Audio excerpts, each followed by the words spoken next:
हाँ जी। पीछे वाला अगर एसी बंद है तो प्लीज़ चालू करा दो वो।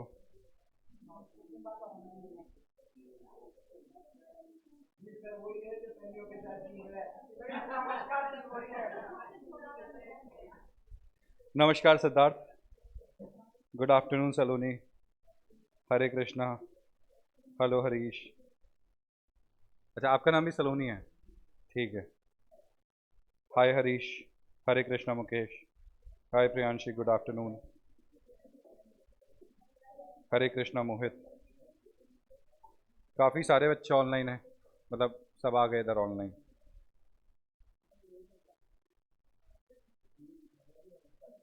सुनो, चैप्टर कौन सा चल रहा था अपना? कल दशहरा है ना? नहीं, नौमी। 5 को है? अच्छा, कल तो नौमी है। भाई एक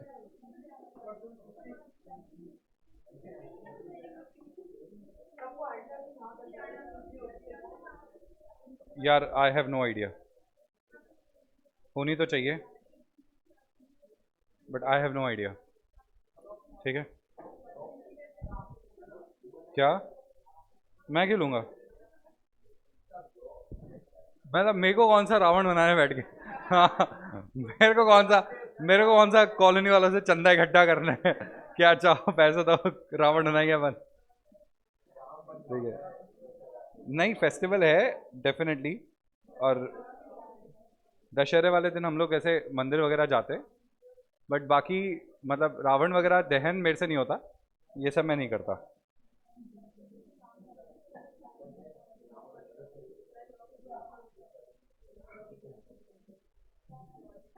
आई एम सो सॉरी। कौन सा चैप्टर? डिपॉजिट्स। तो अपना चैप्टर नंबर ये हो गया, ये हो गया, मतलब ये करना ही नहीं है। और चार्जेस हो गया, ये हो गया। और अपन चल रहे हैं अब इस पे, डिपॉजिट्स पे। ऑडिट में भी सही चल रहा है। तो चैप्टर्स बढ़े हैं, वो चैप्टर्स अभी छोटे चैप्टर्स आएंगे ना ऑडिट में, तो पता लगेगा 3 दिन में चैप्टर्स खत्म। वो तो पहले जब तक आप बेस क्लियर नहीं करोगे तब तक मैं उस पर जा नहीं सकता ना। अब मैं सीधे उन चैप्टर्स पे चले जाऊँ जो कि छोटे चैप्टर्स हैं। ठीक है, वहाँ पे अगर जाते ही क्या होगा, जाते आपको चीज़ें वही पुरानी बतानी पड़ेगी। तो जब तक आपका बेस और फाउंडेशन स्ट्रांग नहीं हो जाता ना किसी कॉन्सेप्ट का, तब तक मतलब नहीं निकलेगा। अब जैसे क्या है, अब स्टार्टिंग के जो 8 चैप्टर्स है ना, ये पूरे के पूरे ऑडिट के, उसमें से सिर्फ 2 ही चैप्टर्स थोड़े छोटे हैं। बाकी चैप्टर्स तो और है क्या? और टाइम लगता किस में? और है ही नहीं, दूसरी बुक में तो कुछ नहीं है। दूसरी बुक के 3 चैप्टर्स 9 दिन। 9 दिन भी ज़्यादा बोल दिए। 7 दिन मान लो। 3 चैप्टर्स में 7 दिन लगेंगे सेकेंड बुक के। फिर उसमें 2 चैप्टर्स ही बचते हैं। तो आपके इवेंचुअली देखा जाए तो वहाँ पे टाइम कंज्यूम नहीं होता। चैप्टर बड़ा है, मगर क्योंकि आपने ऑडिट के स्टार्टिंग के चैप्टर्स आपने ढंग से कर लिए, तो वो चैप्टर्स ईजी हो जाते हैं। तो ऐसा कुछ नहीं है कि ऑडिट में कोई स्लो चल रहा है, ऑडिट में भी एडिक्वेटली चल रहा है। अगर उसमें अपन और स्पीड बढ़ा दें तो ये कॉन्सेप्ट कहाँ से सीखोगे तुम? लॉ के अंदर जो कॉन्सेप्ट चल रहे हैं वो तो ईजी है। लेट्स से लॉ के अंदर जैसे जो कॉन्सेप्ट चल रहा है, अब जैसे डिपॉजिट्स है, तो डिपॉजिट्स में बहुत सारी बातें ऐसी हैं जो सेम सेम सेम सेम बातें कहीं ना कहीं से रिलेट हो रही है। अब इसमें डिबेंचर्स आ गया तो डिबेंचर चैप्टर से रिलेट हो जाएगा। ठीक है, मेमोरेंडम में आ गया वो इससे रिलेट हो जाएगा। तो कहीं ना कहीं इनके बीच में डायरेक्ट रिलेशन है। ऑडिट तो जिंदगी में तुम पहली बार पढ़ रहे हो, तो वो तो आपके लिए बेस ही एकदम नया है। उसमें भगा दूंगा मैं। अगर स्टार्टिंग के चैप्टर्स में भगा दिया तो फिर तो बेस ही वीक रह जाएगा। ना ऑडिट स्ट्रैटेजी समझ आएगी, ना प्लानिंग समझ आएगी। ठीक है, अब वो तरीके से ही होगा नहीं चीज़ें। जैसे तो ऑडिट में भी कोर्स सही चल रहा है, ऐसी कोई दिक्कत नहीं है। बट अब जब से जैसे इसके कुछ चैप्टर्स होने के बाद, जैसे सेकेंड चैप्टर हो जाएगा, फिर we'll start the fourth chapter, उसमें कम टाइम लगेगा क्योंकि आपको बहुत सारी चीज़ें आ जाएगी। तो पेजेस अगर ज़्यादा हुए तो भी टाइम कम लगेगा क्योंकि आपको चीज़ें आ गई है। फिर अपन उसके आगे चैप्टर्स करेंगे, वो 3 सेकेंड बुक वाले। ठीक है, तो पता लगा हफ्ते भर में 3 चैप्टर्स और खत्म। तो नेक्स्ट 15 डेज के अंदर आपको पता लग रहा है ऑडिट के आपके, ठीक है अभी 2 हुए हैं, तो ऑडिट 15 दिन में आपके पता लगे आपका 6 से 7 चैप्टर्स कंप्लीट है। तो वो स्पीड तब पकड़ में आएगी जब आपका बेस स्ट्रांग होगा। और अगर बेस स्ट्रांग नहीं है, चीज़ें ही नहीं आती आपको, तो फिर तो वही तकलीफ है। इसलिए बेटर है बेस स्ट्रांग करो पहले। चलो, हाँ हाँ हाँ, चलो समझ आ गया। एक्सेप्टेंस और डिपॉजिट्स बाय कंपनीज अपन ने चालू किया था, अपन लिख रहे थे क्या इसके अंदर? चलिए, और इसके अंदर अपन थे, अच्छा वो लास्ट वाला पॉइंट था अपना, बुक देना एक। वो लास्ट वाला पॉइंट याद है ना आप लोग को, जहां पे अपन ने 365 दिन वाला था कि भाई अगर आप क्या करते हैं, अगर आपका बिजनेस है तो बिजनेस के लिए भी तो आप डिपॉजिट एक्सेप्ट कर सकते हैं। याद आया क्या? तो यहाँ पे अपन ने अपने बिजनेस के लिए डिपॉजिट एक्सेप्ट किया है, बरोबर।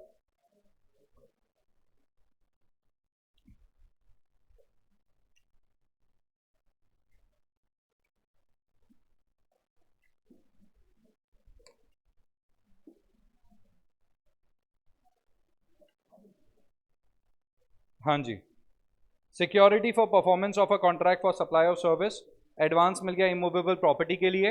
आपने किसी से एडवांस ले लिया गुड्स और सर्विसेज को सप्लाई करने के लिए कि भाई मैं तुम्हें गुड्स और सर्विसेज दे दूंगा, बरोबर, गुड्स और सर्विसेज सप्लाई कर दूंगा। एडवांस मिल गया इमूवेबल प्रॉपर्टी के लिए, security for performance of a contract मिल चुका है।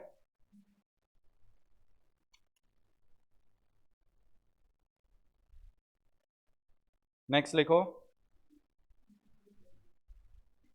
ये बता दिया था ना, security for performance of a contract, सरकार ने बोला कि तुम्हें टोल का प्रोजेक्ट दे देंगे, टोल के लिए तुम पहले सिक्योरिटी जमा कराओ, जैसे तुम्हारा टोल तैयार हम तुम्हें पैसा वापस कर देंगे, या हर साल हम तुम्हें 10-10 करोड़ 20-20 करोड़ करके वापस कर देंगे, like that. Okay, next point है as advance received under, as advance received under long term project, long term project, as advance received under long term projects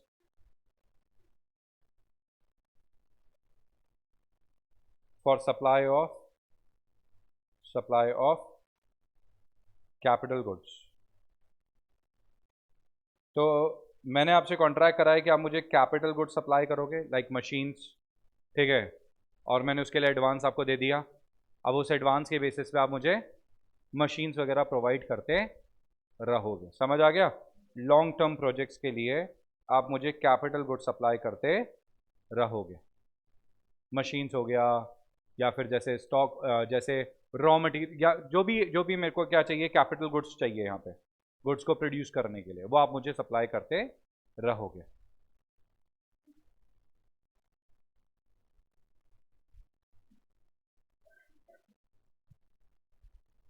as an advance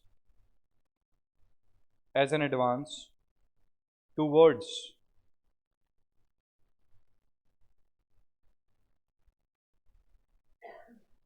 future services in the form of a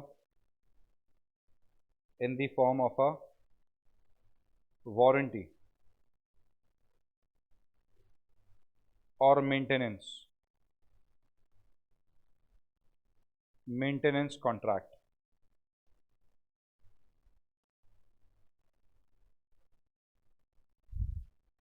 as an advance towards future services in the form of a warranty or maintenance contract।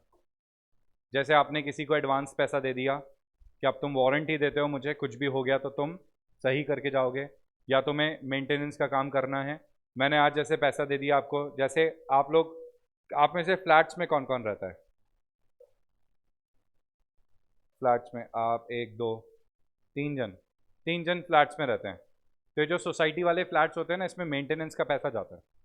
But आजकल क्या होता है, इनमें नई चीज़ें हो गई कि जैसे आप एक साथ मेंटेनेंस का पैसा ना, वो हर महीने मेंटेनेंस का पैसा ना देके लमसम मेंटेनेंस का पैसा दे दो, वन टाइम मेंटेनेंस का पैसा दे दो, वापस नहीं मांगेंगे।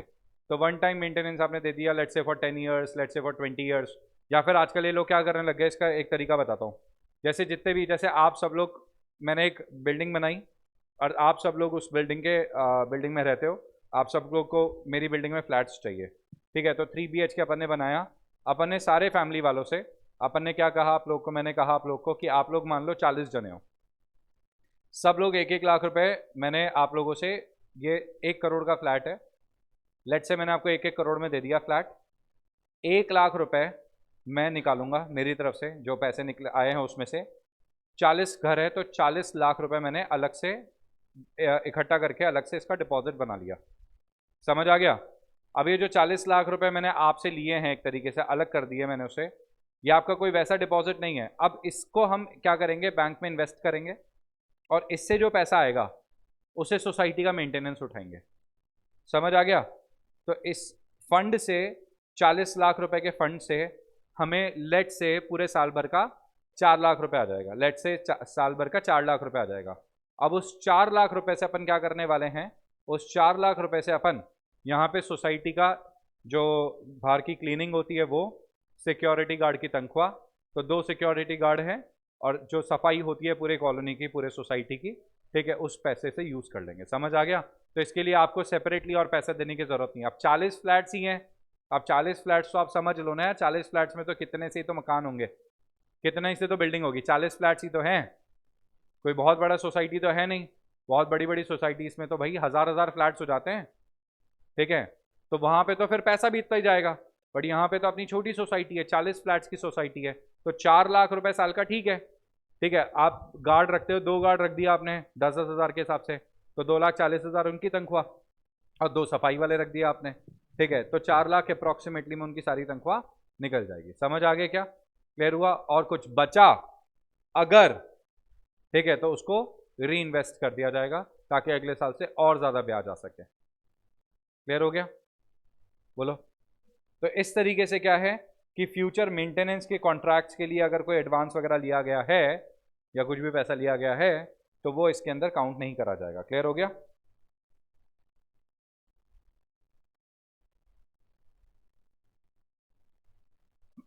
As an advance received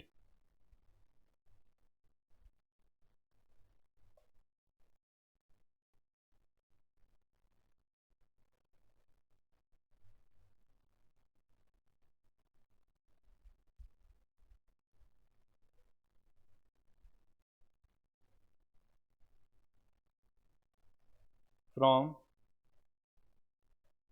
any sectoral regulator sectoral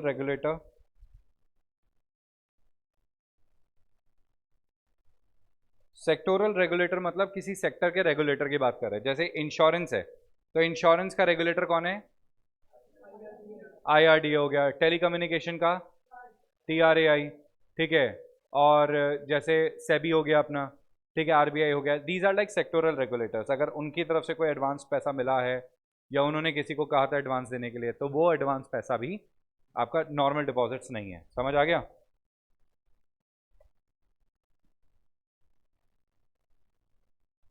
as an advance deposit sir कोई भी पैसा मिला, ठीक है, एज अ लोन, ठीक है, वो सब डिपॉजिट्स हैं, ठीक है, accept these things.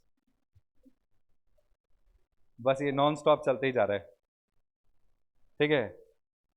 As an advance for subscription, as an advance receive for subscription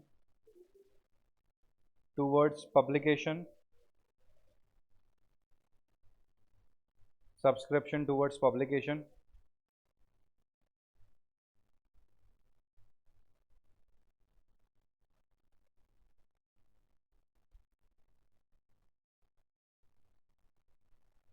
in print और इलेक्ट्रॉनिक फॉर्म। इलेक्ट्रॉनिक फॉर्म होता है ना, न्यूज़पेपर पे अपने को प्रिंटिंग करवानी है, न्यूज़पेपर में एडवर्टीजमेंट देना है, उसके लिए अपन ने एडवांस दे दिया न्यूज़पेपर वालों को या प्रिंट मीडिया को, या फिर किसी और इलेक्ट्रॉनिक फॉर्म में अपन ने सामने वाले को डिपॉजिट दे दिया कि आप ये हमारा एडवर्टीजमेंट चलवाओ न्यूज़पेपर में, या फिर हमारा एडवर्टीजमेंट रन करवाओ टीवी पे या रेडियो पे। तो उसके लिए जो एडवांस दिया गया है वो भी डिपॉजिट नहीं है। सिंपल। मतलब ये तो हमें पता था, मतलब ये एक ऐसा पॉइंट है जिसके बारे में आप नहीं भी बताते ना लॉ, तो भी हमें पहले से पता था।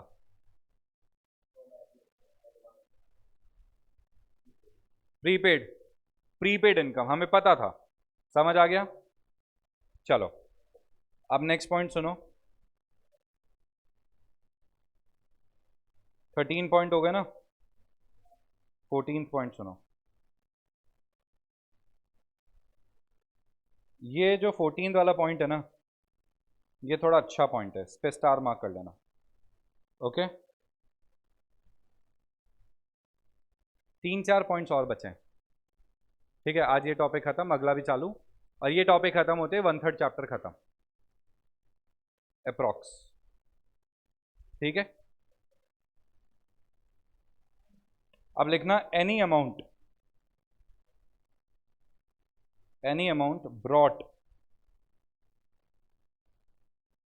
brought in by the promoter, any amount brought in by the promoters of the company, कोई भी पैसा जो कौन लेके आया, promoters of the company,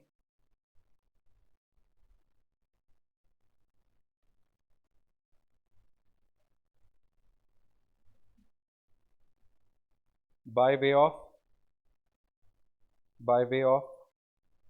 unsecured loan, ये इंपॉर्टेंट पॉइंट है ना, ध्यान रखना। in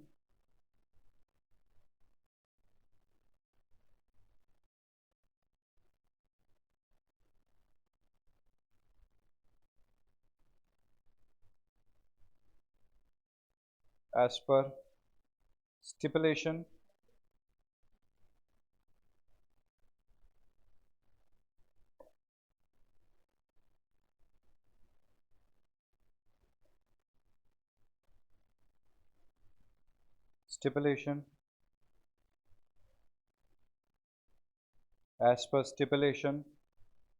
of any lending bank या financial institution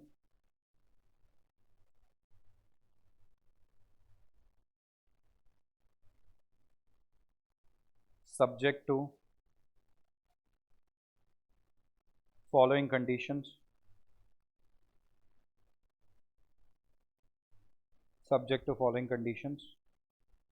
A,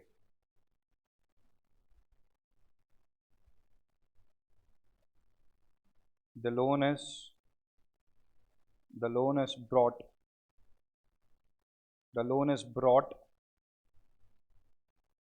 because of the stipulation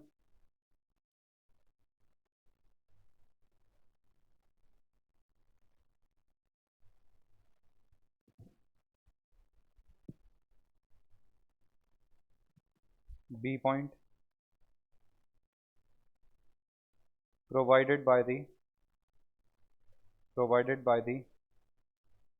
promoters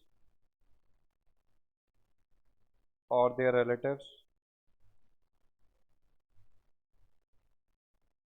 or both. C point, such exemption is available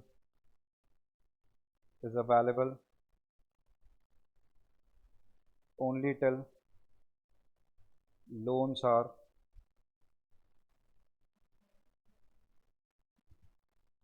repaid, not thereafter. ये काफ़ी अच्छा point है, इसके ऊपर पॉइंट बन सकता है एग्जाम में, केस स्टडी आ सकती है। करें, समझे इसे, लिख लो।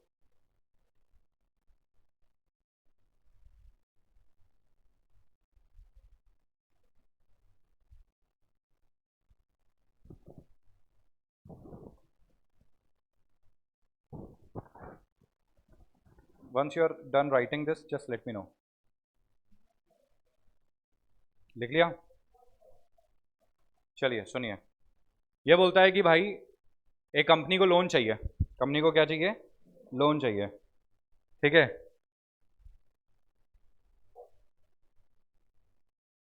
हाँ सिद्धार्थ, हॉलीडे होनी चाहिए।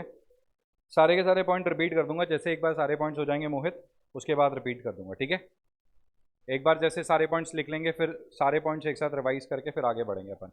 सुनिए भाई, हुआ ये कि आप लोग को क्या चाहिए, आप लोग को ठीक है लोन चाहिए। किसको लोन चाहिए भाई? कंपनी को लोन चाहिए। Company want some loan. तो कंपनी लोन लेने के लिए गई बैंक के पास या फाइनेंशियल इंस्टीट्यूशन के पास।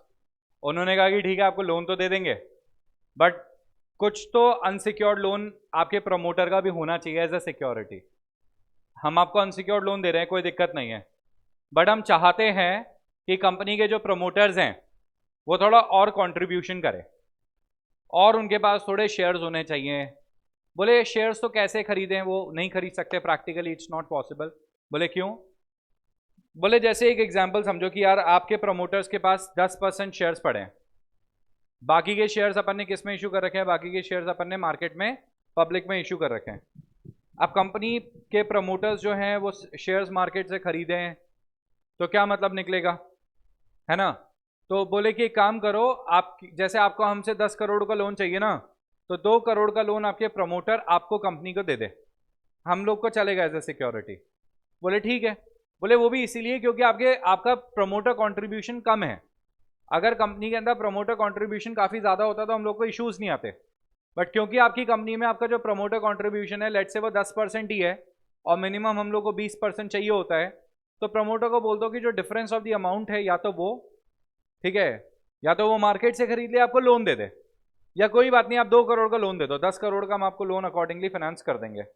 तो उस कंडीशन की वजह से, उस स्टिपुलेशन की वजह से प्रमोटर को कंपनी को लोन देना पड़ रहा है, और किसी पर्पस के लिए प्रमोटर लोन नहीं दे रहे। तो amount brought in by promoters, पैसा जो प्रमोटर्स लेके आ रहे हैं कंपनी के अंदर, amount brought in by promoters, जो पैसा कौन लेके आ रहा है? कंपनी के प्रमोटर्स लेके आ रहे हैं, by way of unsecured loan, as unsecured loan company के अंदर लेके आ रहे हैं एज पर स्टिपुलेशन। स्टिपुलेशन मतलब कोई कंडीशन थी ऑफ एनी लेंडिंग बैंक या फाइनेंशियल इंस्टीट्यूशन, समझ आ गया? लैंडिंग बैंक या फाइनेंशियल इंस्टीट्यूशन की कंडीशन थी इसलिए लेके आ रहे हैं, नहीं तो कंपनी को इस पैसे की कोई जरूरत नहीं थी। Subject to the following condition, the loan is brought in because of the stipulation. ये लोन क्यों लेके आए? सिर्फ और सिर्फ स्टिपुलेशन के लिए, क्योंकि लोन देने से पहले उनकी इच्छा थी कि प्रमोटर का लोन होना चाहिए कंपनी के अंदर, ठीक है।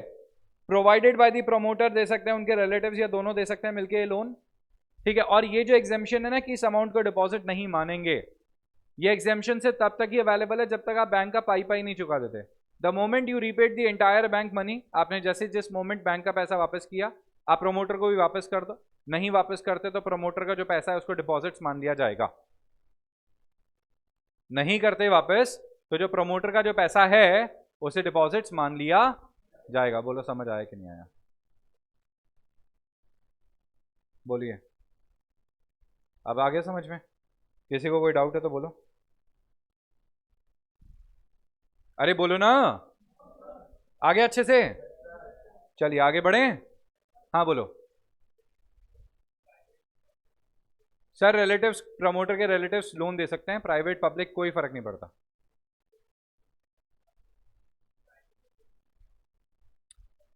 सर यहां पे और वहां पे, सर मैं आपको दिखा देता हूं, 8 पॉइंट पे चलते हैं।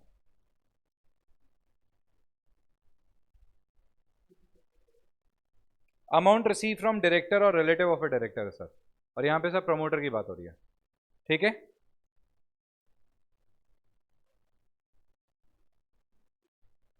तो दोनों में काफी डिफरेंस है। चलिए नेक्स्ट पॉइंट देखते हैं। अमाउंट रिसीव्ड, अमाउंट एक्सेप्टेड कर दो, amount accepted by a Nidhi company. किसने एक्सेप्ट किया? निधि कंपनी, एज पर सेक्शन 406। तो अगर निधि कंपनी ने, आप निधि कंपनी के मेंबर हो, निधि कंपनी में पैसा आप जमा कराते हो, जिस पैसे से वो क्या करते हैं फर्दर लोन वोन देने में काम में लेते हैं, तो डिपॉजिट्स नहीं माना जाएगा, ठीक है। Section 40 of the act, 406 of the act, okay. Next है अमाउंट, हाँ सेक्शन 406 के हिसाब से जो मेंबर से पैसा लेते हैं ये लोग, ठीक है, हाँ, कंट्रीब्यूशन रिसीव करते हैं ना मेंबर से, ठीक है, लोन देने के हिसाब से, तो वो होता है amount received by way of subscription,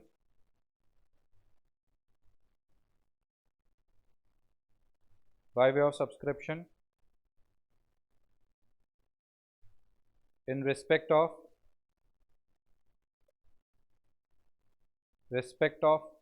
a chit under the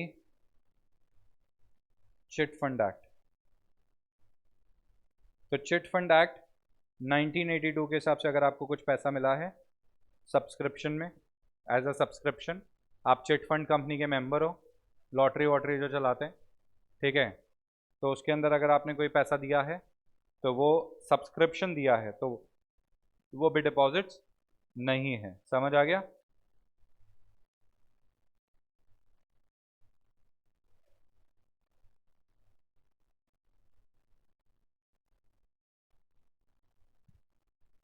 any amount received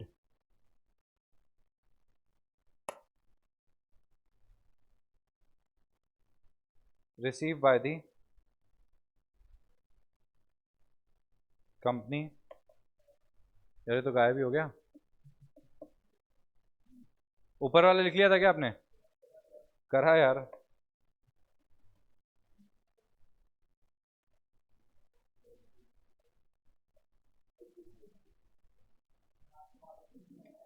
आशो सच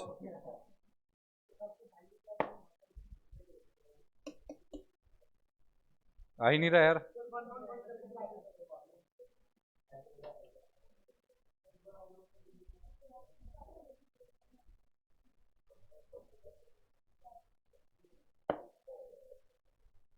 मैंने कहा था ना एक बार ऐसे गायब हो गया था, वो लौट के कभी नहीं आया था, पता नहीं क्या है उसकी किस्मत में यार। क्या यार, ये लिख लिया था क्या वैसे? ठीक है,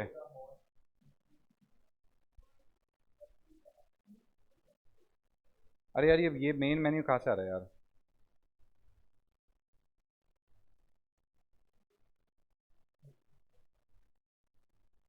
मैं नहीं लिख रहा अब, ठीक है, चिट फंड वाला था, okay, as a subscription to the chit, okay, फिर ये था एनी अमाउंट रिसीव्ड, यही था क्या? Any amount receive by the company under CIS collective investment scheme.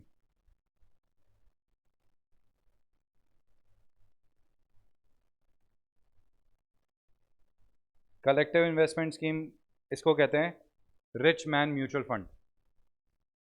मतलब जैसे म्यूचुअल फंड्स होते हैं ना, उसके अंदर इन्वेस्ट करा जाता है आपका थोड़ा थोड़ा पैसा, लाओ 500 दे दो, 500 इन्वेस्ट कर देंगे, लाओ 1000 दे दो, 2000 दे दो, ठीक है, यहाँ पे चालू होती है बात ही 25 लाख से, 50 लाख से, 1 करोड़ से, 2 करोड़ से। लिमिटेड लोग होते हैं, उनका पैसा साथ में इकट्ठा करके इन्वेस्ट किया जाता है, जिसको जिसको कहते हैं CIS। It's like a mutual fund.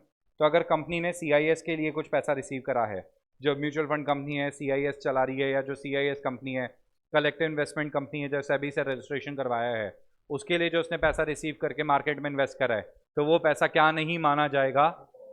Deposits नहीं माना जाएगा। Receive by CIS as per SEBI regulations. समझ आ गया? सेबी के रेगुलेशंस के हिसाब से। बोलो समझ आया कि नहीं आया? 17 पॉइंट हो गए, बस 2 पॉइंट और बाकी है। क्या? नहीं नहीं, 19 21 बोले थे क्या मैंने? बाद में मैंने 19 बोल दिए थे ना बाद में। नहीं, मैंने बाद में बोल दिया था 19 ही है, मगर मैं क्या करूं अब? आपको तो खुश होना चाहिए ना, ये तो दुखी हो रही है यार। बाद में मेरे को जहां तक याद है मैंने 19 बोल दिए थे।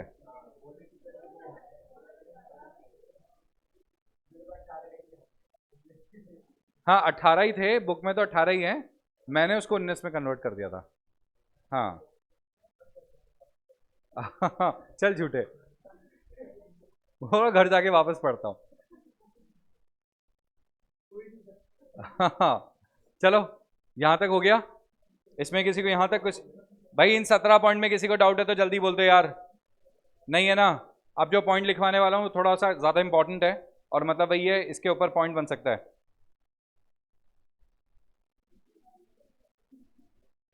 ठीक है,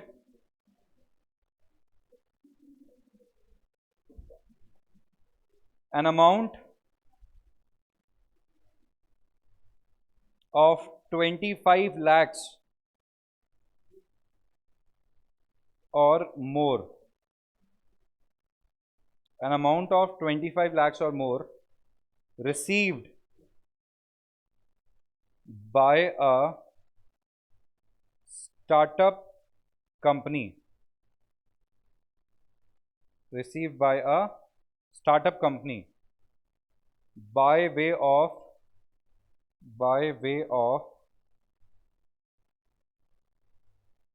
convertible note, by way of convertible note,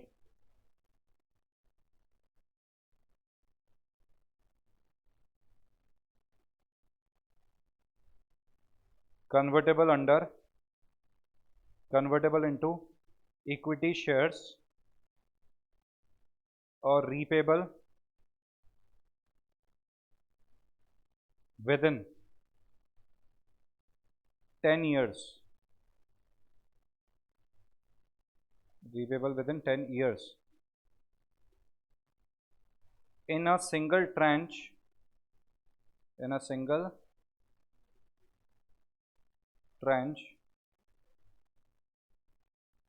from a person,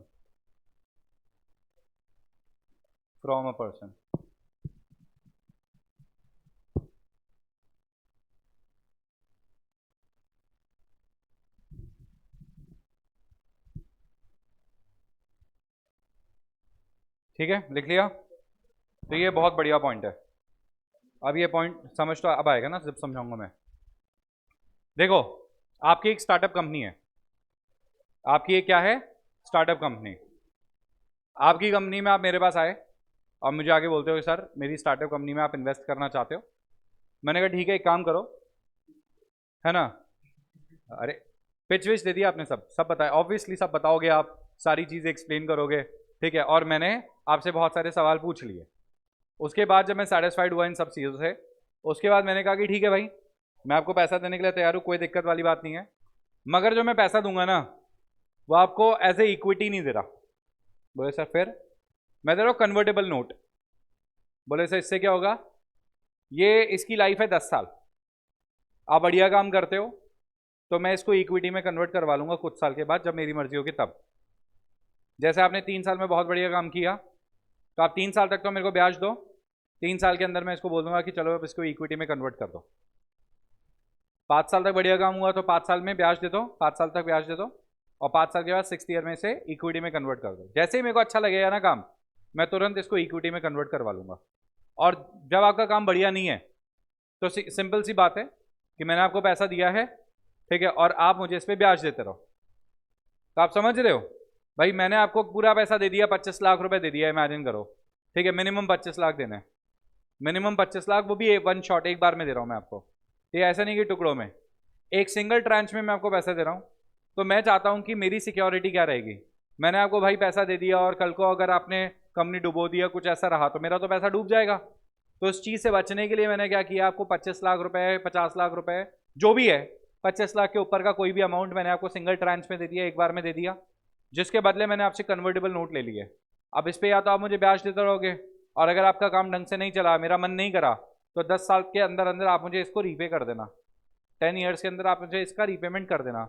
और अगर आपका बढ़िया काम चल रहा है, कोई दिक्कत नहीं आ रही है, there is no such issue, ऐसा कोई दिक्कत नहीं है, ऐसे कोई दिक्कत नहीं है, कोई प्रॉब्लम नहीं है, ठीक है, तो मैं इसको क्या करवा दूंगा, या तो 10 साल के अंदर अंदर इक्विटी में कन्वर्ट करवा दूंगा, बट इसकी लाइफ 10 साल रहेगी। समझ आ गया?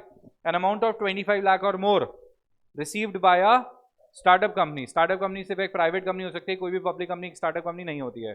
Bye way of convertible note, convertible note मतलब जो कि कन्वर्टेबल है इक्विटी शेयर्स के अंदर, या रीपेबल है विद इन 10 ईयर्स। तो या तो 10 साल में इक्विटी में कन्वर्ट, या 10 साल में repayment, in a single tranche, एक बार में पूरा पैसा चाहिए फ्रॉम अ पर्सन।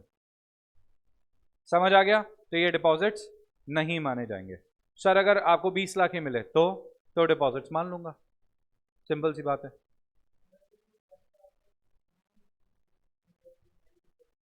तो भी डिपॉजिट्स मान लेंगे, 10 साल के बाद भी डिपॉजिट्स, और अगर ये 20 लाख 25 लाख से नीचे मिला तो भी डिपॉजिट्स। समझ आ गया? अदरवाइज तो ये है ही, कोई दिक्कत है ही नहीं। बोलो, कोई डाउट किसी को? कंपनी तो स्टार्टअप कैसे चलेगी फिर? तो स्टार्टअप तो बन ही नहीं सकते ना तुम। स्टार्टअप बनने के लिए तो तुम्हारे पास कंपनी बनना जरूरी है, और कंपनीज एक्ट में रजिस्ट्रेशन होगा, और कंपनीज एक्ट में रजिस्ट्रेशन होगा तो इक्विटी तो होगा ही होगा। हाँ, अगर तुम डिवेंचर वेवेंचर इशू करते हो तो ये कंडीशन ही एप्लीकेबल नहीं है ना तुम्हारे पे। ये तो तब कंडीशन एप्लीकेबल होगी जब तुम कन्वर्टेबल नोट इशू करते हो, जो फ्यूचर में इक्विटी में कन्वर्ट हो सकता है। अगर तुम आज ही इक्विटी ले लो तो कोई दिक्कत ही नहीं है। बोले हाँ आई ट्रस्ट योर बिजनेस, आज ही इक्विटी लो, पैसा लो, पूरा इक्विटी दे जाओ, खत्म बात। समझ आया? और ये क्या है? ये इक्विटी नहीं है, ये this is not an equity, एक तरीके का लोन है जो कि कन्वर्टेबल है इक्विटी में, ठीक है, या फिर रीपेबल हो जाएगा अकॉर्डिंगली। बोलो कोई doubt? 19 point.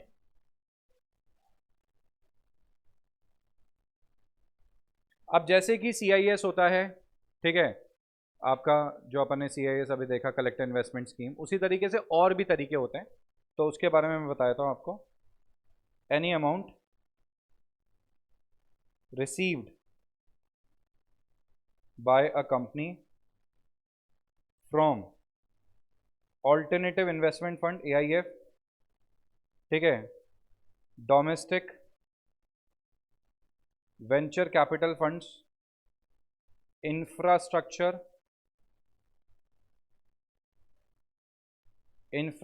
Investment trust,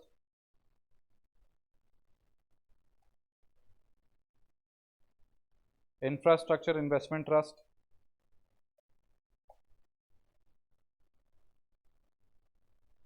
infrastructure investment trust,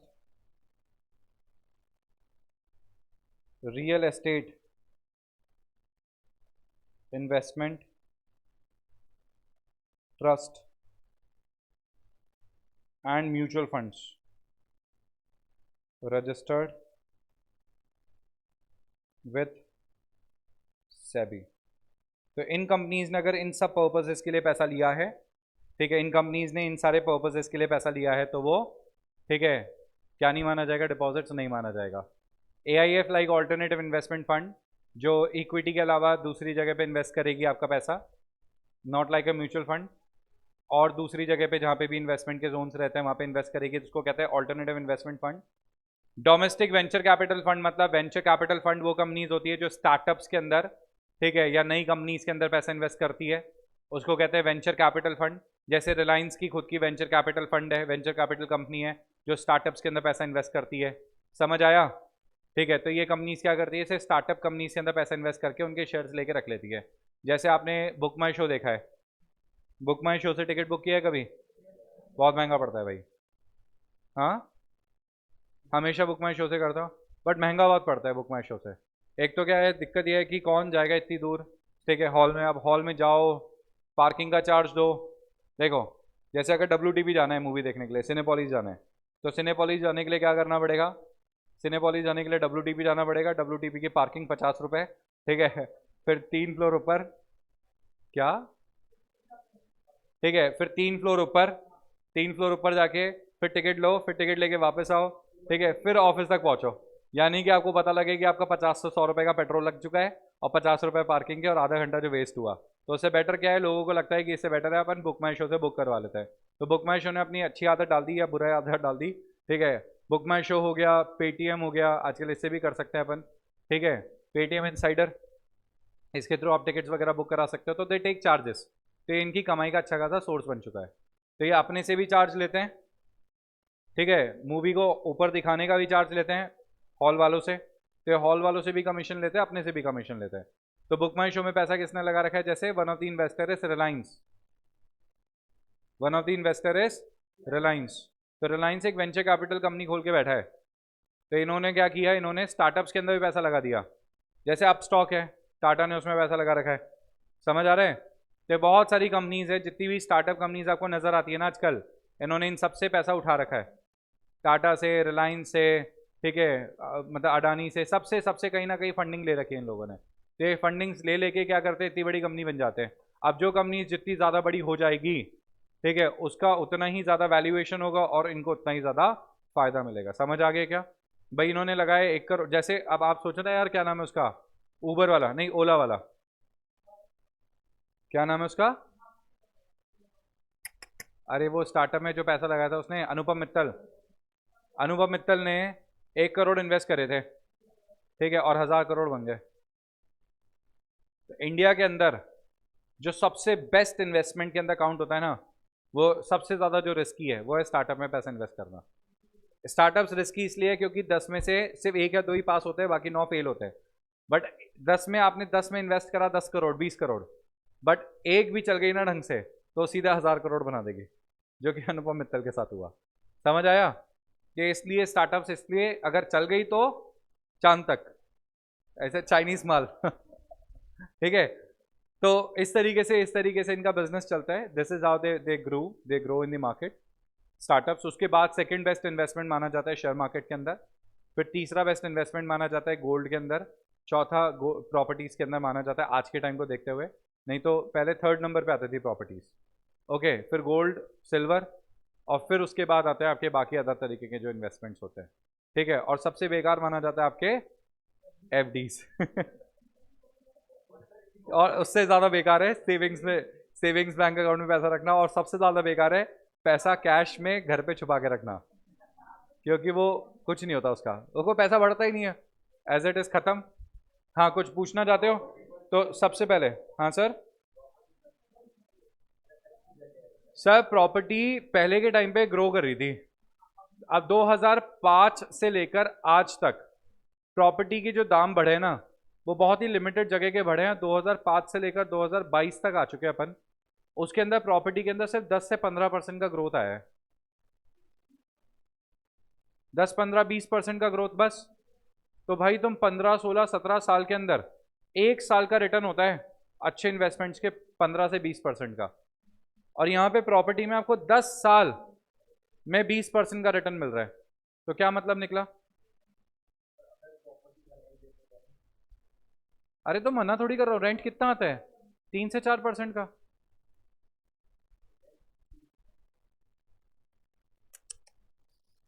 सबसे मैं क्या कह रहा हूँ आप समझे नहीं, आपने कम पैसा लगाया स्टार्टअप्स में, उसने 1 करोड़ लगाए, 1 करोड़ के 1000 करोड़ बन गए। मैं कह रहा हूँ उसी की जगह सोचो कितना ज्यादा हो गया, ठीक है। और उसी जगह पे अगर वो उसने शेयर्स खरीदे किसी कंपनी के, शेयर्स के भाव डबल हो गए 4-5 साल में, 10-15-20% का रिटर्न। भाई प्रॉपर्टी आपने खरीदी, और प्रॉपर्टी अगर आपकी, इमेजिन करो आपने 1 करोड़ की प्रॉपर्टी खरीदी, अगर उस प्रॉपर्टी का भाव 8 साल के अंदर अंदर डबल हो रहा है ना, तो आप बैंक में एफडी करा दो, क्योंकि बैंक एफडी भी 8 साल में डबल होती है कंपाउंडिंग इंटरेस्ट के साथ में। अब आप खुद सोच लो, प्रॉपर्टी सबसे सेफ इन्वेस्टमेंट है, तो जो जितना ज्यादा सेफ है, जितना कम रिस्क है, उतना ही कम रिटर्न हो गया ना। प्रॉपर्टी के भाव तो बीच में ये जो प्रॉपर्टी ब्रोकर्स थे, ये सब लोग थे, इन्होंने बहुत ज्यादा राइज कर दिया था, तभी तो कहां बढ़ रहा है प्रॉपर्टी का भाव। मैं मना नहीं कर रहा कि बढ़ नहीं रहा, बट एक लेवल होना चाहिए ना किसी भी चीज का इंक्रीज होने का, ऐसे हवा में थोड़ी बढ़ जाएगा। कि अभी मान लो ये जो प्रॉपर्टी है, इस प्रॉपर्टी का भाव है 3 लाख रुपए गज, इस प्रॉपर्टी मेन रोड पे जो प्रॉपर्टी है 3 लाख रुपए गज का भाव होगा इसका आराम से, ठीक है। 3 लाख, 3.25 लाख, 3.5 लाख, इससे ज्यादा नहीं होगा। यानी कि 100 गज की प्रॉपर्टी आपकी 3 करोड़ की हो गई, 100 गज की प्रॉपर्टी आपकी 3 करोड़ की हो गई। बिल्डिंग बनाओ 4-5 करोड़ की बैठ जाएगी छोटी सी प्रॉपर्टी, 100 गज की प्रॉपर्टी 4-5 करोड़ की हो गई, 5-6 करोड़ की हो गई। तो मैं उसके लिए मना नहीं कर रहा, उसमें चलो आपने रेंटल्स भी कमाए, बट चलो अब 10 साल तक छोड़ दो इस प्रॉपर्टी को। अब 10 साल बाद क्या होगा, 3 करोड़ की प्रॉपर्टी 4 में बनेगी, 5 हो जाएगी। तो भाई 10 साल बाद डबल से तो ज्यादा होना चाहिए। अब पता लगेगी 4 करोड़ की, 3 करोड़ की प्रॉपर्टी जो आज है, वो प्रॉपर्टी आपकी कन्वर्ट हो गई 3 करोड़ से लेकर 10 करोड़ में, तो समझ में भी आ रहा है। आप समझ रहे हो मेरी बात? वो इतना तो नहीं होगा ना, यही चीज का है। तो रिटर्न्स की बात कर रहा हूं मैं, और प्रैक्टिकल तरीके से बात कर रहा हूं मैं। ओके, मैं मानता हूं प्रॉपर्टी सबसे सेफ है, वहां पे रिस्क नहीं है, कम है, बट रिस्क है तो इश्क है। Domestic venture capital fund, infrastructure investment trust. अब इंफ्रास्ट्रक्चर इन्वेस्टमेंट ट्रस्ट समझो, इंफ्रास्ट्रक्चर इन्वेस्टमेंट ट्रस्ट वो कंपनीज होती है जो कि इंफ्रास्ट्रक्चर में इन्वेस्ट करती है। किसमें? इंफ्रास्ट्रक्चर में। मतलब आप लोगों से पैसा ले लेगी और इंफ्रास्ट्रक्चर कंपनीज में इन्वेस्ट करेगी। समझ आ गया? जो रोड्स बनाते हैं, फ्लाईओवर्स बनाते हैं, टोल रोड्स बनाते हैं, ठीक है, आपके पोर्ट्स बनाते हैं, एयरपोर्ट, इन सब में इन्वेस्ट करती है। उन कंपनीज को कहा जाता है इंफ्रास्ट्रक्चर इन्वेस्टमेंट ट्रस्ट, जो आपसे पैसा लेके इन कंपनीज के इन्वेस्टमेंट, इन कंपनीज में इन्वेस्ट करके यूनिट्स खरीदती है। समझ आ गया? रियल एस्टेट इन्वेस्टमेंट ट्रस्ट वो कंपनीज होती है जो आपसे पैसा लेती है, रियल एस्टेट कंपनीज में इन्वेस्ट करती है, या फिर आपसे बहुत सारा पैसा लेके मैंने एक प्रॉपर्टी खरीद ली। आप सब लोगों से मैंने 100 करोड़ रुपए लिए और 100 करोड़ से मैंने क्या है, बहुत सारी प्रॉपर्टीज खरीद ली, बनवा ली। उस प्रॉपर्टीज को अपने किराए पे दे दिया, तो जो किराया आ रहा है उस पर, जो रेंटल्स आ रहे हैं, उसका रेंट का शेयर आपके साथ शेयर कर दूंगा मैं। इसको कहते हैं, ये क्या है, रियल एस्टेट इन्वेस्टमेंट ट्रस्ट। समझ आ गया? इसको रीट कहते हैं, REIT, REIT, real estate investment trust की पैसा लिया और प्रॉपर्टी बनाई, किराए पे चढ़ाई, किराए पे चढ़ा के आपको किराया बांट रहे हैं। आया समझ में? इसको रीट कहते हैं। ठीक है, नेक्स्ट आता है म्यूचुअल फंड, जो शेयर मार्केट में इन्वेस्ट करता है। These all are registered with SEBI. ठीक है, समझ आ गया कि इसके साथ आपका ये टॉपिक खत्म होता है। ठीक है, बताओ किसको कोई डाउट है क्या?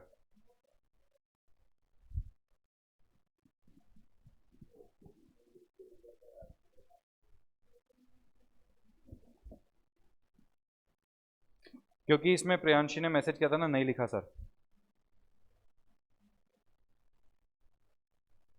बैंक को प्रमोटर से क्या मतलब? अरे बैंक को प्रमोटर से ही तो मतलब होता है काजल। प्रमोटर ही तो है वो जो कंपनी का माई बाप है, जिसने कंपनी चालू करी है, जिसके पास कंपनी की सबसे ज्यादा होल्डिंग होती है, जो कंपनी को रन करता है एज ए डायरेक्टर। ठीक है, तो अगर कंपनी का प्रमोटर ही खराब आदमी है या कंपनी का प्रमोटर ही सही नहीं है, तो कंपनी में nobody will invest in the company. ठीक है काजल?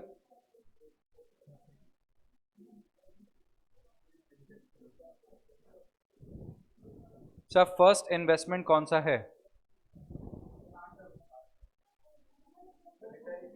AIF, alternative investment fund.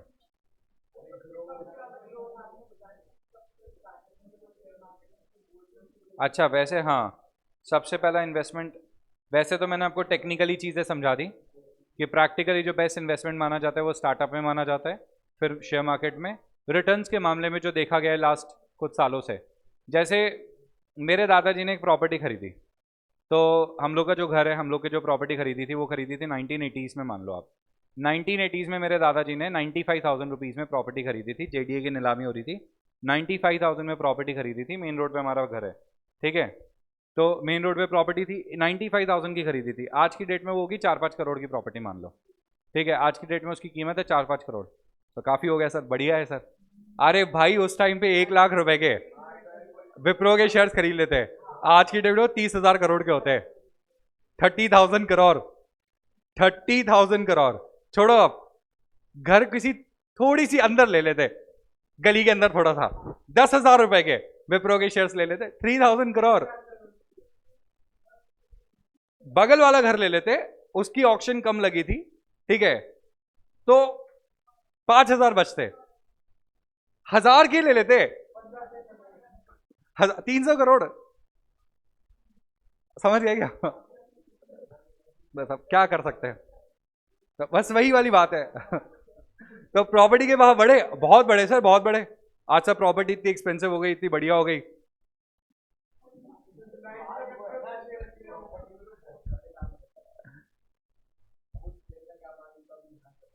अरे सर, मैंने क्या कहा? रिस्क, समझ गए? चलो, ये तो मेरे को ऐसे समझाना था आप लोग को। चलो कल इसको रिवाइज करते हैं, सबसे पहले आते he will revise it. This is done, 1/3 of the chapter complete हो चुका है, और इसको रीड भी नहीं करना बुक में से। ये जो जितनी इंफॉर्मेशन लिखवाई है, this is more than sufficient. All right, तो बुक में से 7 पेजेस को, 8 पेजेस को रीड नहीं करना है, उसके आगे से कहानी चालू करेंगे कल। ऑल राइट एवरीबॉडी, चलिए क्लास को वाइंड अप करते हैं। Thank you so much, bye bye.